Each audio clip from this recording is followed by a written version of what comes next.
दिल्ली की ठिठुरती ठंड में एक बूढ़ा आदमी है जो लावारिस लाशों को उठाया करता है और वो लाशें उठाने के उसे बस 20 रुपए मिलते हैं और 2 मीटर सफेद कपड़ा मिलता है। घर में एक बच्ची है जो रात में ठंड से ठिठुरती रहती है और जब उसे ठंड लगती है तो उन्हीं लावारिस लाशों से चिपट कर सो जाया करती है। पूछने पर कहती है लाश तंग नहीं करती है ना, जब ठंड लगती है तो इसी से चिपट कर सो जाती हूँ। ये घटना किसी को भी झकझोर देने में सक्षम है। क्या आप सोच सकते हो कभी एक इंसान की लाश से कोई चिपट कर सो रहा है क्योंकि उसके पास कपड़े नहीं है, कंबल नहीं है ओढ़ने को। अगर वो बच्ची दिल्ली की कपकपाती ठंड में उस लाश से चिपट कर ना सोए तो वो खुद लाश बन जाए। उन दिनों एक लड़का दिल्ली की सड़कों पर कैमरा लेकर किसी स्टोरी की तलाश में घूम रहा था। नाम था अंशु गुप्ता। ये देख कर सिहर जाता है और सोचता है कि इन लोगों के लिए कुछ तो करना है। फिर स्थापना होती है गूंज की। कुछ लोग उसे सपोर्ट करते हैं, वहीं कुछ लोग उसके बारे में पता नहीं क्या क्या बोलते हैं। सबको लगता है कि ये क्या ही कर रहा है, अच्छी खासी नौकरी कर सकता है। पर अंशु गुप्ता ने ठंड को काफी करीब से महसूस किया था, इसलिए अब उन्हें किसी की दी हुई सलाह समझ नहीं आ रही थी। उन्होंने ठान लिया था और वो अपने गोल को लेकर बहुत क्लियर थे कि उन्हें क्या करना है। अगर आपसे कभी कोई पूछे कि नफरतों के बाजार में मोहब्बत की दुकान कौन सी है तो अपनी आंखें बंद करना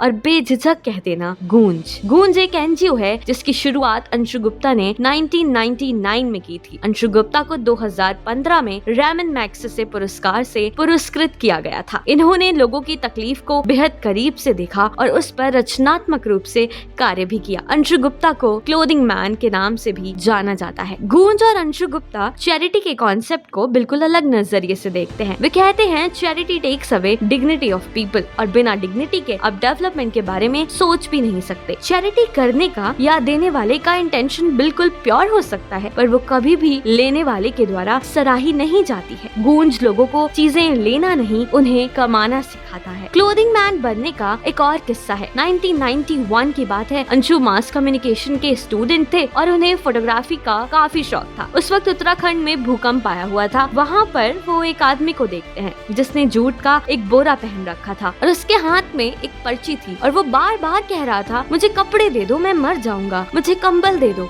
मैं मर जाऊंगा। जब रात हो गई तो अंशु एक रिलीफ कैंप में आ गए। वहाँ उन्हें बोला गया कि आपको जितने कंबल चाहिए अपने हिसाब से ले लीजिए और सो जाइए। अंशु कहते हैं उस दिन मुझे पता चला कि ठंड क्या होती है और दूसरी बार इसी ठंड का एहसास हुआ था उन्हें उन्हीं दिल्ली की सड़कों पर। उन्हें पता चलता है कि एक लावारिस लाश उठाने वाला सर्दियों में 12 से 14 लाशें उठाता है और गर्मियों में ये संख्या 3 से 4 रह जाती है। उसकी बेटी कनीज बानो अंशु गुप्ता को 2 स्टेटमेंट देती है। जब मुझे ठंड लगती है तब मैं लाश के साथ चिपक कर सो जाती हूँ। लाश तंग नहीं करती, लाश करवट नहीं बदलती। तब अंशु को समझ आता है कि लोगों के पास कपड़ों की कमी भी एक डिजास्टर है जिस पर गूंज काम करता है। अंशु गुप्ता जिंदगी में काफी सकारात्मक नजरिया रखते हैं। एक बार दिवाली के दिन गूंज का पूरा ऑफिस जल गया था। सबको लग रहा था कि उनकी नौकरियां चली जाएंगी पर ऐसा कुछ भी नहीं हुआ। सुबह जो मिठाइयाँ दिवाली के लिए तैयार की गई थी वो सारी मिठाइयाँ गूंज की टीम मलबे पर खड़े होकर खा रही थी और सब देख रहे थे कि कैसे लोग हैं, इनका पूरा ऑफिस जलकर मलबा बन गया है और ये लोग मिठाइयाँ खा रहे हैं, हंस रहे हैं। अंशु कहते हैं कि हम क्या ही कर सकते थे। This is a part of life, what is gone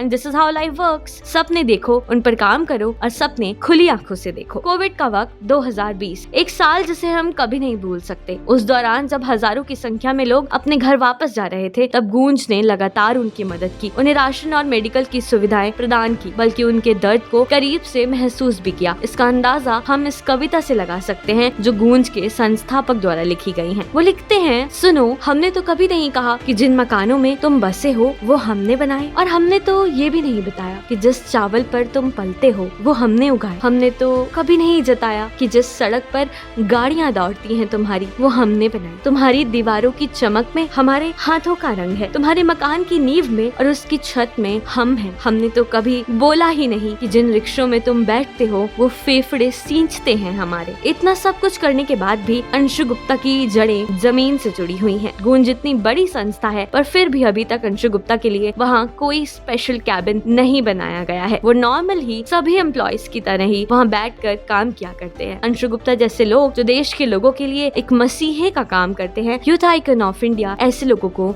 सलाम करता है। ऐसी ही और कहानी जानने के लिए देखते रहिए यूथ आइकन ऑफ इंडिया। आपको ये कहानी कैसी लगी हमें कमेंट बॉक्स में जरूर बताइएगा।